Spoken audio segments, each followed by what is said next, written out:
Die with zero, meaning when you leave this world, don't leave any money in the bank. That's what we're going to talk about today. It's based partially on a book that was written right around COVID time called Die with Zero. And I've talked about this concept in other shows, but today I'm going to talk about specifically whether or not this is reasonable. This is something people should strive to. And also, is it too late, especially for those that are just retired or already retired? Is it too late for them to adopt this philosophy of spending everything they have? Let's bring in my co-host. Speaking of zeros, speaking of Tony, Oh. sure, welcome to the show. Super hurtful, the single tear running down.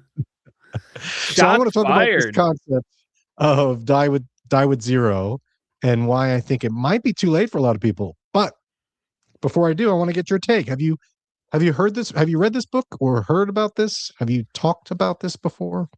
You know what? I've never discussed that particular book with people, but I've heard a lot of different folks out there talk about dying with zero. And I know you've talked in past shows a lot about, hey, when you're still when you first retire and you're healthy and you can get out there and do things, how you've had to encourage certain clients, spend your money. And I always hear the phrase, I love this one. You never see a hearse in a funeral procession with a U-Haul behind it. You never see a U-Haul hitched to a hearse. In other words, I love that saying because you can't take it with you. Right, And, right. we were my wife and her sister tried to sit down and her brother to talk to her mom about it, my mother-in-law. She's always worried, I can't spend any money. I can't spend any money. I can't spend any money. She's 90 years old and has hundreds of thousands in the bank, right? I can't spend any money. She's not even in long-term care yet at this point, but she is starting to get dementia. And I told Sarah, you need to tell your mom if she wants to help her grandkids or take her kids and her grandkids. I don't want her. It's not that somebody wants her money. We know how happy she gets to do things for her children and especially her grandchildren. Do it now while she still knows who they are and has the ability. But there's always that fear for you. You've said it before. Every retirement planner out there says the number one fear is running out of money in retirement, but not for everybody. You've had people come to you saying, I have $300,000 saved for retirement. I want to spend $150 on an RV the day I retire. Well, that's probably not going to work out. Or is it? Or maybe it should be. Or is it, right? Yeah. And then I want to talk about whether or not it's too late. But you're right. Maybe it's too late for your aunt or your mother-in-law. Yeah. Maybe. I think it is for a lot of people, but not necessarily for the reason why they think. Yeah. Some people say, they say to you, I want my last check to bounce. You've heard that, yes, right? I've said it before. I wrote it down here. Yeah. First thing you got to ask, do I want my last check to bounce? And this is a question I ask people, and it's a joke, right? Everybody laughed. Yeah, well, but then it's kind of like, no, I'm serious. What's your answer? Because what I'm really asking is, do you want to leave a legacy? Do you care about the legacy? Do you have kids? Yes. Do you want to leave them anything? And the answers are different, and it depends on how they were raised a lot of times, how their relationship with money. A lot of people default to, yeah, I'd like to have my last check bounce, but because they're going to get the house, right? The sacred house. No one's touching the house. The house that nobody wants, the land that this is where the kids grew up. They're going to want this. Nobody wants that. Right. So they have to in their mind, they're never going to get rid of their house, and that's going to go to their kids. So they're going to give them something. So but that gives them a little bit of ability to spend their other money, right? And so that's the question I ask people is, what do you think? Do you want your last check to bounce? Yes or no? So you know what that means? It's time for, Tony?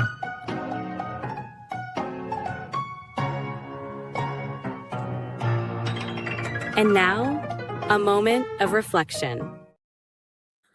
I love that video. That was So scary. we have to ask the question, do you want your last check to bounce? Tony, what do you think? Would you want your last check to bounce? No, I mean, I'm kind of torn because I want to be able to leave something to my children. I would love to do that. But at the same time, a lot of people say, don't you want to leave a legacy for your loved ones? And they say, no, I earned it. I want to spend it. It's my money. They need to earn their own money. And some people have that attitude. But people say that, and then later on, when they have grandkids, they're like, "Oh, I want to send my grandkids to college. Oh, I want to give them money for college." So, I don't know about your last check to bounce, but I do know that you can't take it with you. And I've seen too many people, like my grandfather, and we talked earlier about my mother-in-law. They hang on to it; they won't let go. It's because their parents were from the Depression era, and that's how they grew up. But not talking about money and not spending it and definitely not giving any away. So, but you can't hook the hearse up. You can't take it with you. It's not Right. doing anybody any good. And if you just leave it sit in these 401ks and traditional IRAs, what you're really leaving your children is a tax burden and sometimes a headache. And if you have young grandchildren or children you leave it to, that kind of responsibility might be too much for them. So you're not doing anybody any favors by not spending it while you're alive and cognitive, in my Well, opinion. you're doing yourself a favor.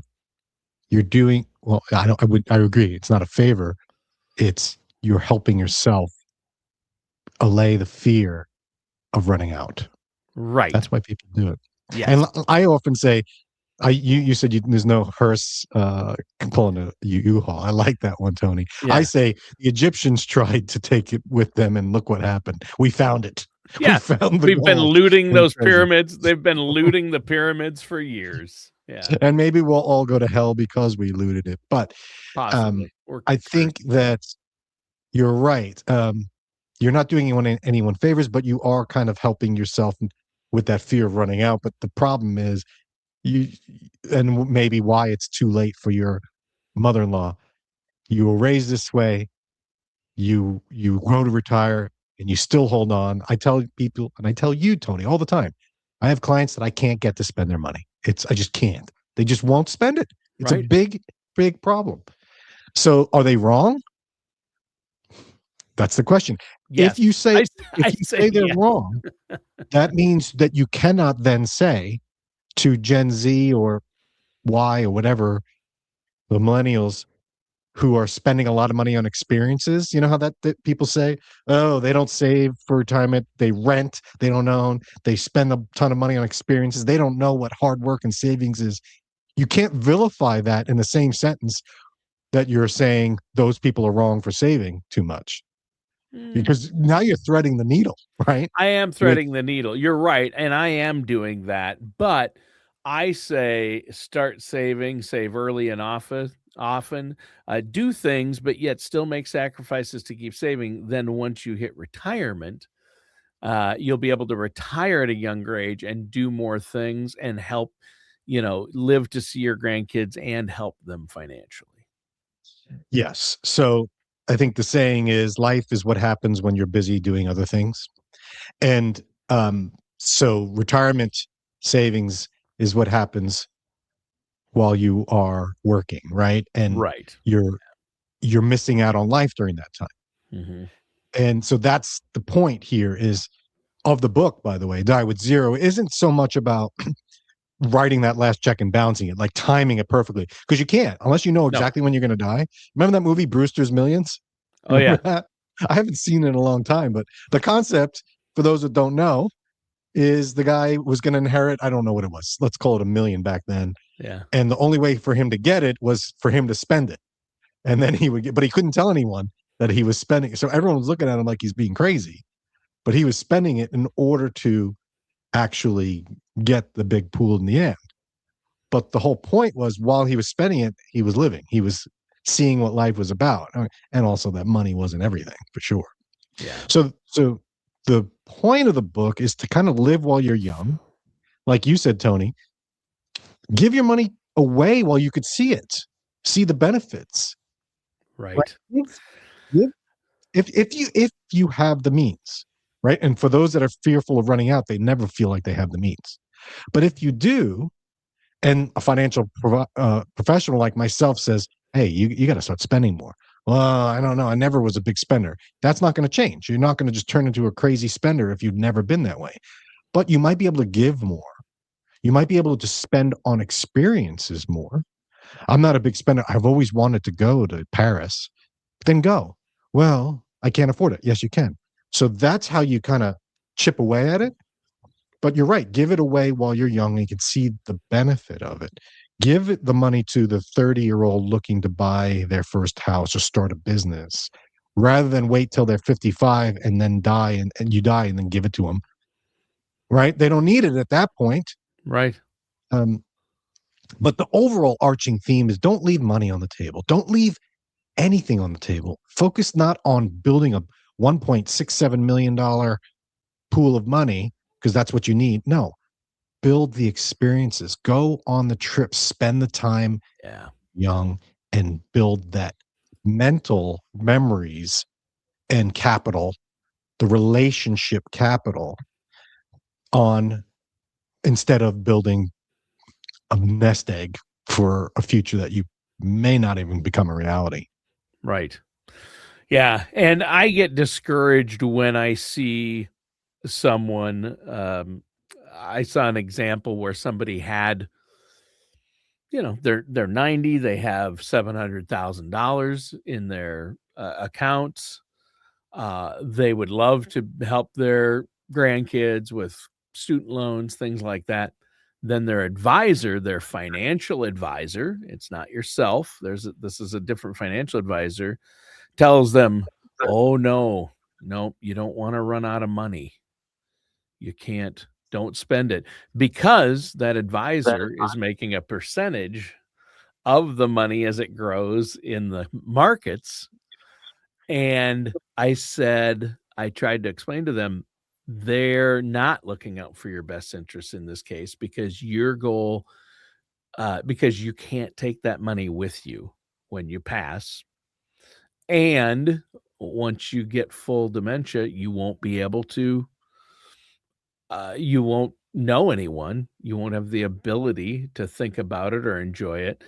And you can't take it with you. You can't hook a hearse up full of the money and take it to the grave site, or you don't do that. So, my kids will get it and they'll give it to their grandkids, and then Uncle Sam will get 30%. And you won't see it happen. You won't see that happen. You won't be there to see it happen. But I see some financial advisors who actually use the fear, and it's out of selfish desire. And I know you're not like that. You look out for your clients' best interests. And if they have plenty of money to make it through retirement, you tell them, no, you're not going to run out at this point. Right. Well, it might be selfish. That's definitely an issue. I charge a fee to manage people's money. I personally do. Yeah. So all good fiduciaries who have assets under management for their clients charge a fee. That's how you make a living. And it's probably the best way to go about it. You're transparent about it. But if you're recommending people keep that in there as long as possible so you can keep making a fee, that's where the ethic, I have a problem. Right. And you don't do that. That could be an issue for some people. I think it could also be, Tony, that they're putting their own beliefs onto their clients. They're afraid of running out of money. So I don't want to see my clients blow it. I don't want, and it's scary. Oh, the regulator's going to come down on me if this person's destitute. I got to make sure that they have all the money because I don't want to be sued. I don't want the kids to come yelling at me, why is mom broke? Right? So there's that. Then there's the client. Then it's easy. It's really easy for me to just have my clients not spend their money. Right. I get more compensation over time because their accounts are growing, and the money will be left for their kids. Spend, right? And they're not really into spending. They're not complaining about it, so they're happy and quiet. you can easily rationalize that that's in their best interest. But what I'm saying and what this book is saying is it's not in their best interest to be a hermit and live miserably and not spend your money out of fear of running out. Right. My job is to show them that they won't run out and show them that the downside is not as severe as they might think. Now, Right. maybe it is. Maybe they will run out, and then Well, we and have maybe to it's too decide. late. They didn't work with you early enough on or save enough, and maybe they can't afford to spend any extra money. And then as you wouldn't be doing anybody a service, you said, yeah, go spend your money. And then, they're 72 years old and they live until 90, but the last 20 years they have nothing because they spent it all. You don't want that either. They retired at 62. And then by 72, they've spent it all in that first 10 years. They gave it to the grandkids. They did whatever. They lived life. That's great. But then they're broke. They do run out of money sometime in that next 20 years because they lived to 92. That's not that you definitely want to avoid that, right? Right. And so the people are afraid of running out of money, but the other fear is I don't want to be a burden. I don't want to be a financial burden. I want to go to a nursing home so I have money so I don't run out, so I could, but they don't want to be a burden. So it's a fine line, Tony. You're right. You can't go all in and out. And so the answer is what my parents told me. I had my mom and dad on my radio show 10 years now. It might even be longer than 10 years ago. Live, when I used to do the live radio in Clearwater. And I asked them advice that they would give. And my mom, who said she wasn't going to say a word on the show because she was nervous, she just blurted, she took it, she went crazy with it. She did. She said, spend while you're young, go on the cruises in your 50s or whenever, and enjoy your money while you're young, because who knows? Time's not promised to anybody. Right. Sure enough, my mom died at 72. But she didn't have any regrets at that time because they No. did spend their money. Yeah. They weren't rich. They didn't have a lot, but Good they did point. it. And so I pushed that. You're right. So I think the overarching theme of the book isn't so much to try and time it perfectly so you die with zero. That's 'Cause you can't. really not the message. Yeah, the You old can't- I want my last check to bounce. That's not realistic. I mean, that's hitting the lotto. Like, that's perfect. If you could do that, that's like a perfect play. But, and by the way, do you mortgage your house and reverse mortgage to have it truly die with zero? And the answer is don't die broke, because that's a negative connotation. Oh my God, I'm broke. I'm living on the street. I got to be a burden on everyone and hope my kids pay for my meals. That's not it.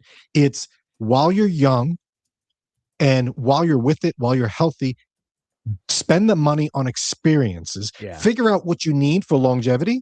Get that baseline income, Social Security, addition. Make sure you have enough there, and then start spending on living in the today, in the moment. That's the message here. And you know what it is, Tony?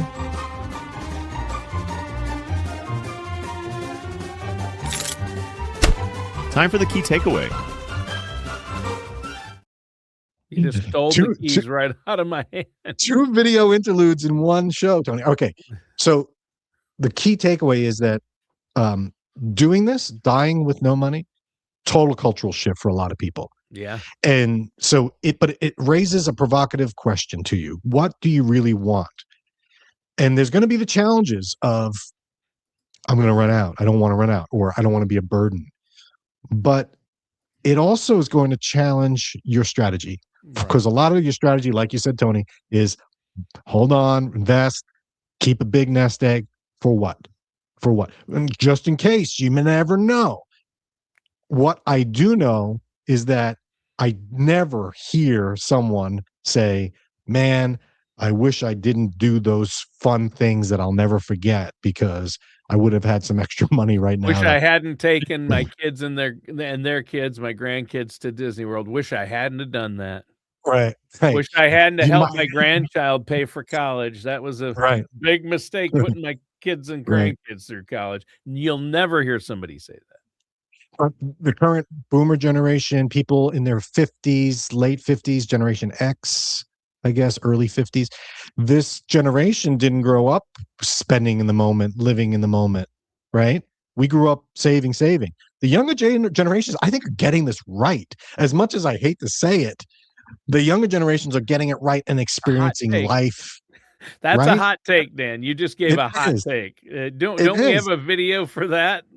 Dan's hot take or something. We Oh, should have I had got my one rant. of you I'm not walking ranting. across fire. Yes. Dan's Save hot it for the take. next. Yeah, we'll get Tony Robbins to teach us how to walk on coals and take a video footage of that. I think that they're getting it more right than their older generation, who I think a lot of them are getting it wrong. They're holding on, Yeah. right? They're holding It's here- on. Yeah. Yeah. I think there's a few lessons here. I mean, I see that lesson of, and it took me years to learn this, and you know me, I'm bad about it. I'm a collector. I love records Yes. and things. I You're do like to risk-averse. buy things. I like electronics. I'm an early adapter. But experiences are what matter. And because when somebody said, Tony, what toys did you get from your grandparents? What physical gifts did you get from them that you really remember and cherish and have today? Can't remember one. Probably don't have even one of those things, except for the handmade items that I got from my grandfather when I was older, like a grandfather clock and a table he made. That's a little different. But what I do remember are the experiences. And you said it. Experiences are what count, and the young people are getting that. More than having a dollar. Hey, I'll have $3 million in my account by the time I'm 55. That's awesome. But if it's at the sacrifice of actually living and experiencing life, that's a huge trade-off, isn't it?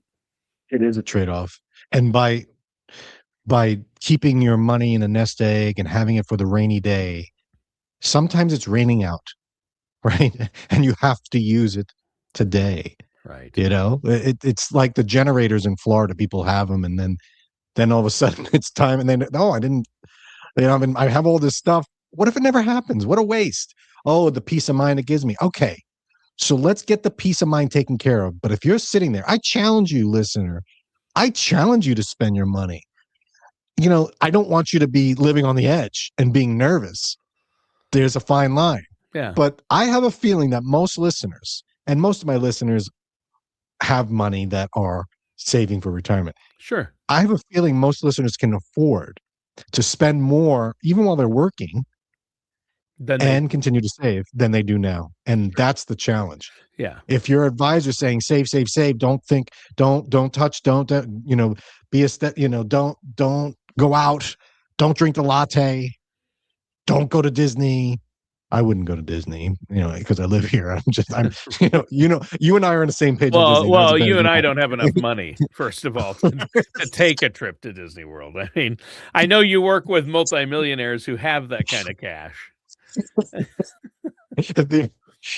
Don't listen to your advisor if they're saying things like that you gotta, get a second opinion is what I'm saying. Talk to someone that's going to try and get you to live fully. Yeah. Not just live for the potential future that may never happen. Right. Because that's not the way to go. Right. And that's what the book is saying, and that's what I'm saying, and that's what Tony's saying.